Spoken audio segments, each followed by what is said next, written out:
Chemistry बन जाती है। हम एक मानव है और मानव अगर किसी के साथ रहता है तो हमारा एक रिश्ता बन जाता है। और जब ये बच्चे आज चले जाएंगे इस विद्यालय को छोड़ के तो वो रिश्ता हमें याद आता है। अभी तो लगता है बारी वाला आते हैं चले जाते हैं पता नहीं चलता है, लेकिन जब क्लास खाली हो जाएगी तब महसूस होगा कि आज कुछ सुना सुना है। हमारे घर में से ऐसा होता है ना, कभी कोई मजदूरी पे चला जाता है या आपका भाई बहन कोई पढ़ने चला जाता है, तब फील होता है कि कुछ कमी है, कुछ खाली है। तो वो खालिस्तान कभी नहीं भरा जाएगा, लेकिन आगे जब आप सफल होकर वापस इस विद्यालय में कभी आओगे तो वो खालिस्तान भर जाएगा। पीटीआई जी, सर ने आपको बताया लक्ष्य पे ध्यान दो। लक्ष्य पे ध्यान देने के लिए आपको सबसे जरूरी चीज आपको हमेशा ध्यान रखनी चाहिए, आप पर्सनालिटी डेवलपमेंट विकास पे ध्यान दो, व्यक्तित्व विकसित करो। नौकरी आप सभी चाहते हो कि 12th पास करें, अच्छी मेहनत करें, कंपटीशन एग्जाम दें, नौकरी लग जाए। नौकरी लगना कोई बहुत बड़ी बात नहीं है। क्वालिटी एजुकेशन, क्वालिटी पर्सनालिटी, अगर आपका व्यक्तित्व बहुत अच्छा है, उसके ऊपर अगर आपने काम किया है तो नौकरी एक बाय प्रोडक्ट है। बाय प्रोडक्ट का मतलब है आपकी पर्सनालिटी, एजुकेशन, क्वालिटी अच्छी है, नौकरी ऑटोमेटिक आपके पास आएगी। लोग आपको बुला के नौकरी देंगे, क्यों? क्योंकि आपके पास में क्वालिटी है।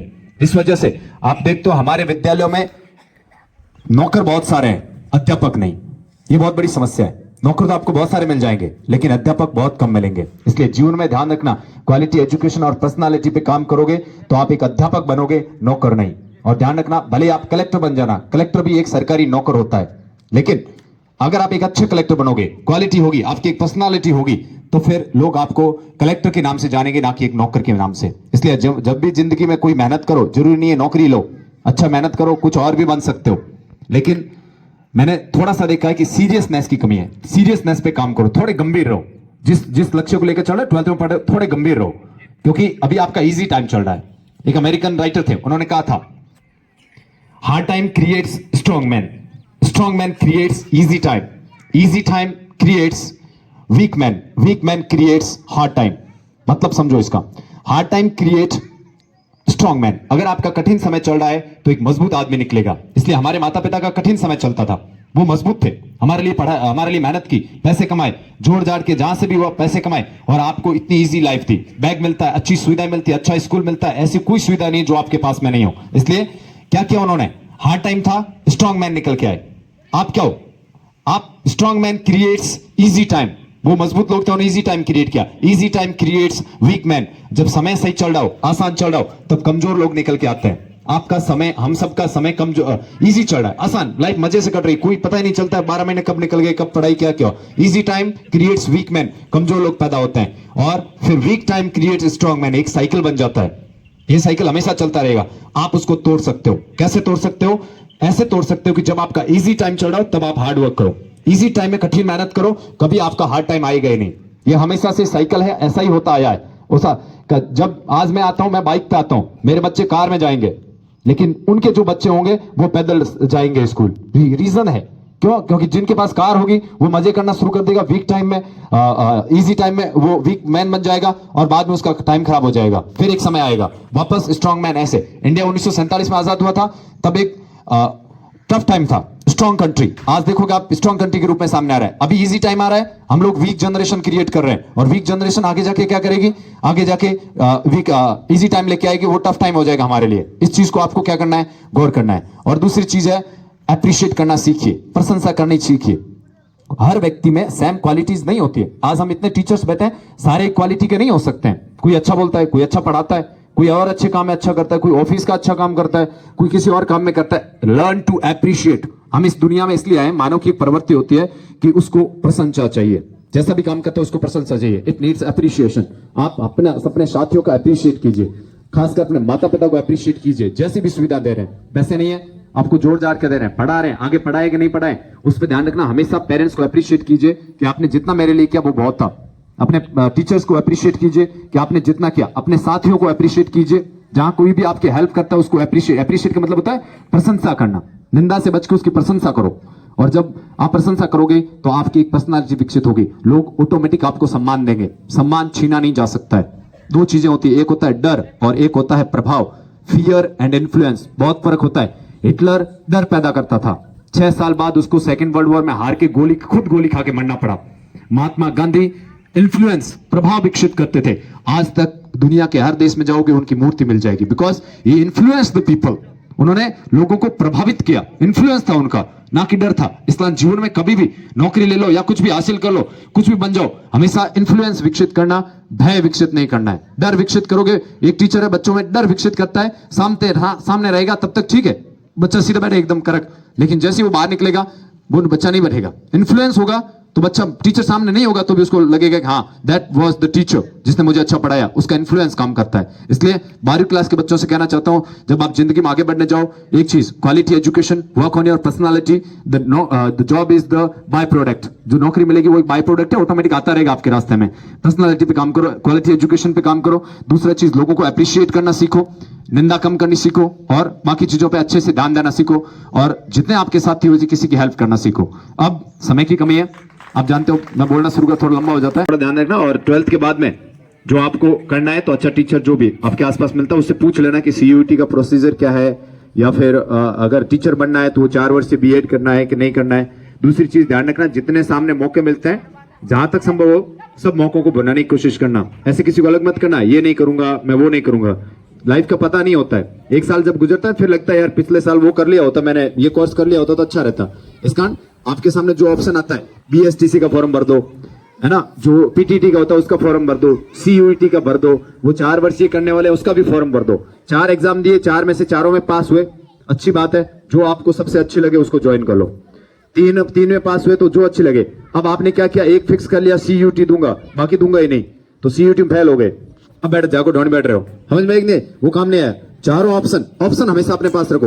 इफ यू हैव ऑप्शन तो आपके पास फ्रीडम होती है कि मुझे कौन सा चूज करना है। इसका चारों ऑप्शन रखोगे ना तो जो मर्जी होगा वो ऑप्शन ले सकते हो, हमेशा ध्यान रखो। और 12th के बाद आप जैसे बीए कर रहे हो या कहीं से कुछ कर रहे हो तो ध्यान रखो, ऑप्शन होना चाहिए। 2 तरीके होते हैं, एक होता है रेगुलर करने का और एक होता है प्राइवेट करने का। जैसे आप एसटीसी कर रहे हो तो उसके साथ साथ बीओमीओ कोटा से, इग्नू से क्या कर लो, बीए कर लो। 2 साल में बीएसटीसी होगा, उसके साथ साथ 3 साल का आपका बीए पूरा हो जाएगा। उसके बाद पीटीटी देके बीएड कर लो। बीएसटीसी करोगे 5वीं तक के टीचर बन पाओगे।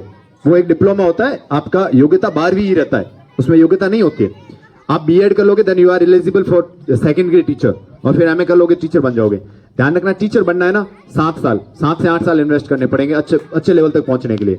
इतना लंबा समय नहीं है तो अपने सीईटी पकड़ो, जो होता है ना 12th लेवल का, उसको पकड़ो, उसमें करके तैयारी करेंगे। कांस्टेबल की तैयारी करो, एलडीसी की भर्ती आती है, और भी बहुत सारी छोटी छोटी भर्ती आती है, उनमें जा सकते हो। और एक ध्यान रखना 12th वाले, कंपटीशन का कोई भी एग्जाम आ जाए उसको छोड़ना नहीं है। सेंट्रल लेवल और स्टेट लेवल उसको नहीं छोड़ोगे तो उसका फायदा यह है, एग्जाम में गए पहले दिन जाओगे तो पता चलेगा प्रोसीजर क्या होता है, अंदर कैसे घुसते हैं, कौन रोकता है, क्या मांगते हैं, क्लासरूम में कैसे बैठना है, क्वेश्चन कैसे हैंडल होता है।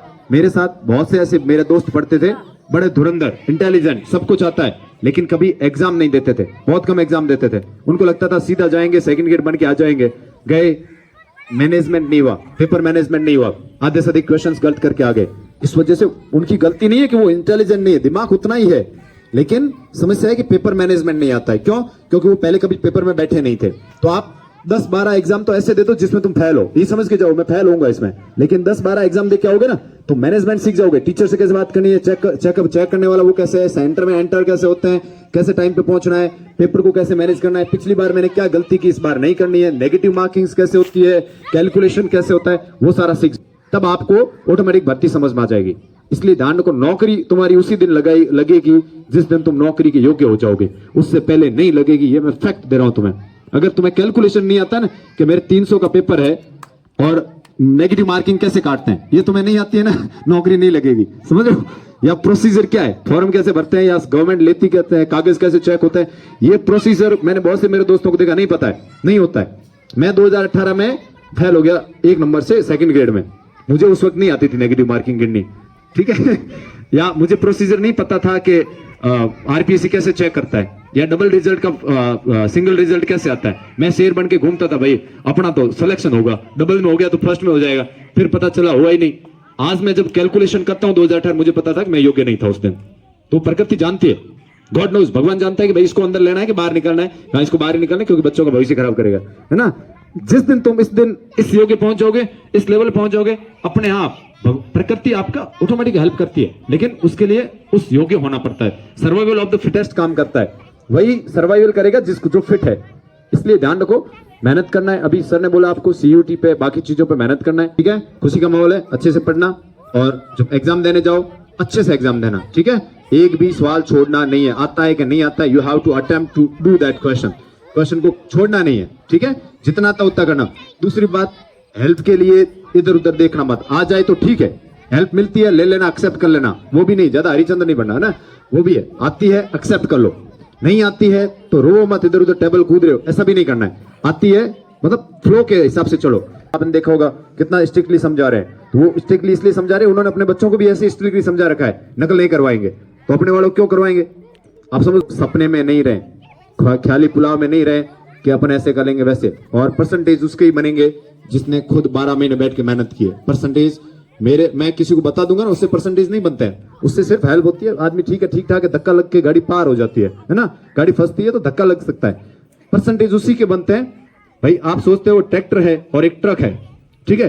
अब ट्रैक्टर थे कितनी स्पीड करते हैं, फुल क्लच रेस दबा दे तो स्पीड भी 25-30 ही जानी है, और स्कॉर्पियो की स्पीड आप ही जाए तो जिसने 12 महीने मेहनत की वो स्कॉर्पियो बन के निकलेगा, और जिसने नहीं किया मेसी ट्रैक्टर की तरह भाई हाड़ा वाला हिरकता रही हो, है ना। तो वो देखना है आपको कि मेसी ट्रैक्टर हो कि स्कॉर्पियो हो। और टाइम मैनेजमेंट का ध्यान रखना। जो इंटेलिजेंट बच्चे हैं, जिनको मेहनत किया ना, टाइम मैनेजमेंट मतलब 3.25 घंटे मिलता है, आप वॉच साथ में लेके चला जाना। कंपटीशन में वॉच ले जाना नहीं देता, आपको कोई मना नहीं करेगा, तो वॉच साथ में लेके जाना। Every time you have to track your time. और दूसरा, एक प्रीवियस ईयर कॉपी देख लो, कर्म में करना जहां तक संभव हो। आपको क्वेश्चंस आते हैं तो कर्म में करो, उल्टा सीधा कर्म करोगे। कॉपी चेक करने वाला जो चेकअप होता है उसको पैसे मिलते हैं, प्रत्येक मिनट के या कॉपी चेक करने के पैसे मिलते हैं, तो वो दिन में ज्यादा से ज्यादा कॉपियां निपटाने की कोशिश करता है, उसको तो पैसे मिल रहे हैं। तो आपके अगर कर्म में लिखे हुए ना तो उसको समझने में इजी होते हैं, उसको इजी। और दूसरा, ये एग्जाम सब्जेक्टिव एग्जाम है, आप 2-4 अक्षर लिख के लाओगे ना, तो अगर आप किनारे पे पहुंच गए, एग्जामिनर आपको पास करना चाहता है, अच्छे हृदय का मिल जाए कोई मेरे जैसा, है ना, तो पास करना चाहता है। अब पास करेगा कैसे, वो पीछे जाके कॉपी चेक करेगा कि 4 आखिर कहीं लिखुड़ा है, जट हूं एक्स्ट्रा आधो नंबर बढ़ाऊं या पूर्ण नंबर बढ़ाऊं, तो बटे वो थोड़े पास कर सकते थे कि क्यों लिखो कहीं नहीं है जी, कॉपी लॉस आप पास कर दो, नहीं करेगा भाई, समझ रहे हो। तो इतना लिख के आ जाना कि वो उदार हृदय का अगरबत्ती भेजनी पड़ी है, तो वो वहां पे आपको क्या दे देगा, नंबर दे देगा। इसलिए मुझे भरोसा है पास सारे हो जाओगे, okay, there is no problem. तो सब्जेक्टिव एग्जाम है, उसके अकॉर्डिंग एग्जाम में तैयारी करो, थोड़ा माइंडसेट बदलो। मैंने अभी पहले भी कहा था, अभी भी कह रहा हूं भैया, जब तक दिमाग नहीं बदलोगे तब तक कुछ नहीं कर पाओगे। सर ने बोला ना, हैंग पन्ना लेना आया है, पढ़ गया अपना इसको कहते हैं स्किल विकसित करो बोलने का। वो बोल के क्या कुछ नहीं होता है, 2-4 बोलो। पहली बार मैं भी आया था, ऐसे ऐसे फुक हिलता ला रहा हूँ, ये ऐसे हिलते थे, सब नहीं आते थे, गला सूख जाता था, अंदर से खोंस बाहर काटना पड़ता है ना। आज मैं बोलता हूँ I do not need anything, मुझे पता ही नहीं होता मुझे 100 लोग सुन रहे हैं, 150 लोग सुन, क्यों? Because it's the game of practice, ये प्रैक्टिस का गेम होता है। इसलिए आप इस पे काम करो, स्किल विकसित करो, बाकी चीजें फिर कब बात करें, खत्म करो, ओके ठीक है। बहुत बहुत धन्यवाद सभी साथियों का, टीचर्स का, बच्चों का, तहे दिल से थैंक यू।